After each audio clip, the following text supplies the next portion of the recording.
What's up guys? Magandang araw sa inyong lahat. Ang pag-uusapan natin sa video na to ay yung mga diskarte para malagpasan natin yung pagsubok sa buhay. Kaya tapusin mo tong video na to dahil sigurado pag natapos mo to, parang wala na lang sa'yo yung mga pagsubok na darating. Kung hindi pa tayo nagkita, ako nga pala si Joshua Ragos, isang working student at isang entrepreneur. Pero bago muna ang lahat, ito muna kwento. Noon, may nakabanggaan ako sa motor at yung nakabanggaan ko ay nag-crack yung tuhod kasi nadaganan siya nung tricycle na dinadrive niya at kailangang simentohin yung tuhod niya. At sa time na yon wala akong pwedeng kasama na maghatid sa kanya sa ospital. Kaya mga kaibigan ko ang kasama ko para ihatid siya sa ospital. At sa panahon na yon wala akong kapera-pera para ibayad sa ospital. Kasi that time wala pa akong driver's license. Kaya yung disgrasya na yon ay talagang sagot ko siya dahil nga wala akong driver's license. Kaya ang nangyari, napilitan na akong ibenta yung motor ko para may pambayad sa ospital. At para sa akin, at masakit na ibenta ko yung motor ko kasi galing sa sarili kong pawis yun. Kumbaga, hard-earned money yung pinambili ko dun. At nung nabenta nga yun yung pinang-ambag ko sa ospital ng nakabanggaan ko. Kaya kinukonsider ko na isa yun sa pinakamalaking problema na kinaharap ko na. At isa sa mga value na maishishare ko sa video na to sa mga kabataan, sa mga nagdadrive, unahin nyo muna ang kumuha ng driver's license bago kayo bumili ng motor. Napaka-importante niyan guys. Kasi in case of accident, may laban ka. At ito nga yung mga pwede nating gawin para malagpasan natin yung mga pagsubok natin sa buhay. At unang-una na dyan ay lahat ng problema i-take mo as positive. Nature nating mga Pilipino na negative ang tingin natin sa mga problema. Pag nagka-problema tayo, sigurado sandamakmak na negatibong bagay ang papasok sa isip natin. Pero di natin iniisip yung positive side ng problema na yun. Kaya nagka-problema ka kasi may marirealize kang bagay at may aral dyan sa problema na yan. Hindi yan palagi na negative. At yung aral na mapupulot mo sa problema na yan, ay panlaban natin yan sa haharapin pa nating pagsubok sa buhay. Kaya kung may kinakaharap kang problema ngayon, hanapan mo ng solusyon yan at meron yan garantisado. At ang gawin mo, ulutin mo lahat ng aral na pwede mong makuha dyan at hindi pwedeng wala, meron yan. Para sa susunod, handa ka na sa mga ganyang problema. Okay, next.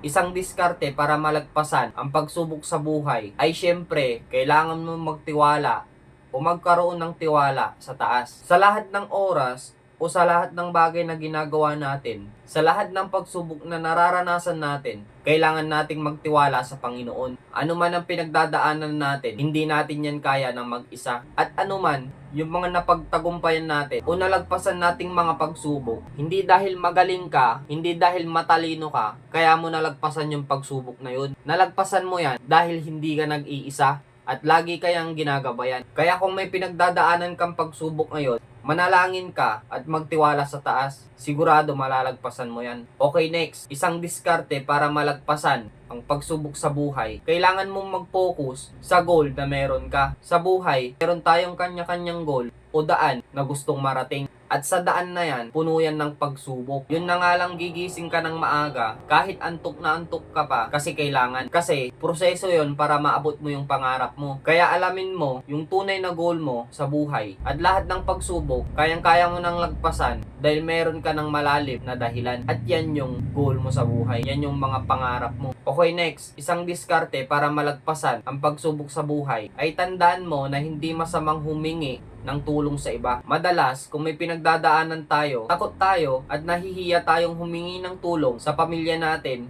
sa kaibigan natin. At bakit? Kasi tingin natin, kapag humingi tayo ng tulong, mahina tayo at bumababa yung pride natin. At iniisip mo na kapag humingi ka ng tulong, iisipin nung hiningian mo ng tulong ay mahina ka. Kasi hindi mo maresolba yung sarili mong problema. Lagi mong tandaan na hindi masamang humingi ng tulong sa mga taong kabisado mo na o kabisado mo na yung ugali. At ang gawin mo, pakinggan mo lahat ng advice nila at sinasabi nila sa'yo. At piliin mo yung mga alam mong makakatulong para maresolba yung problema mo. Dahil palagi nating tandaan na no man is an island. Di tayo nabubuhay ng mag-isa lang. Kailangan natin ang tulong ng ibang tao. Kaya huwag kang matakot na mag-ask ng help sa ibang tao. Okay, next, isang diskarte para malagpasan mo ang pagsubok sa buhay ay tanggapin mo na hindi lahat ng bagay ay nasa kontrol mo. Kapag kasi nag-focus tayo sa mga bagay na hindi natin kontrolado, ang tendency, di tayo makakakilos ng maayos sa kinaroroonan natin. Kung may nawala man at iniwan ka, tanggapin mo na. Tanggapin mo na hindi mo yun kontrolado. Wala na sa mga kamay mo yung control